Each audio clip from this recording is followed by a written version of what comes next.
Magandang hapon po. Napakaganda po ng inyong ngiti. Reynaldo Mantabi, sen, dati akong kaparpanood ng pelikula niyo ni Manay Shawi.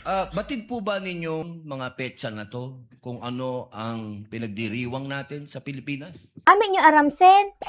Buwaning wika, tabi. Bukod po sa buwan ng wika, National Heroes Day, tabi, sen. ating mga bayani. Tama po ba? Malamang, sen. Alangan man na Halloween in November pa yon. Niniwala po ba kayo na ang ating mga bayani ay may mga alias? Iso tabi, sen, kasi maski si May Kunching may alias man. Kilala niyo po ba sila Di Masalang?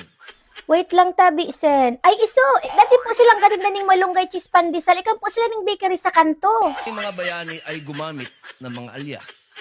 Di Masalang, Siling Labuyo, Siling labuyo. Ikan kaming tinaman ninyan, sen. Yabutang yan sa buti, tapos yabutangan ng suka. Masaram yan, sen, sa bunor. Tikbalang. Tikbarang. Sir, ang aram ko gatog po yan sa puno ng kagbariti. Ano po ang kahalagahan dito? Palagay po ninyo. Kahalagahan, sen. Ay, thank you for the wonderful question, sen. Siguro mas okay na ikan kaning alias, lalo na pag FB, nganing ikahanap po ng inutangan mo, tapos, lalo, sir, kung gusto mo mag-vlog, super importante na ikan kaning alias. Ginagamit po nila ang mga alias na yan.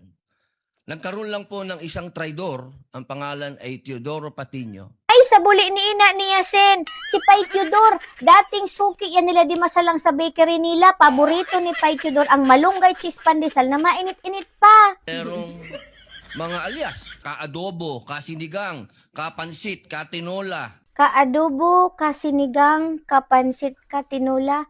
Ay, sen, buli ni ina niya. Dati pong tindang lutong ulam niya sa karindera ni Di Masalang. Bago silang tindaning malunggay cheese pandesal. At alam niyo po ba, ang mga totoong pangalan, So tabi, sen, yung mga pangaran na yun, yung mga nag-utang ning malunggay cheese pandesal kila Di Masalang na may nagbayad. Ang nagbayad lang si Pai Andres Bonifacio, boda sila Pai Munggong Bursa. kilala niyo po ba kung sino si Marcial Bonifacio?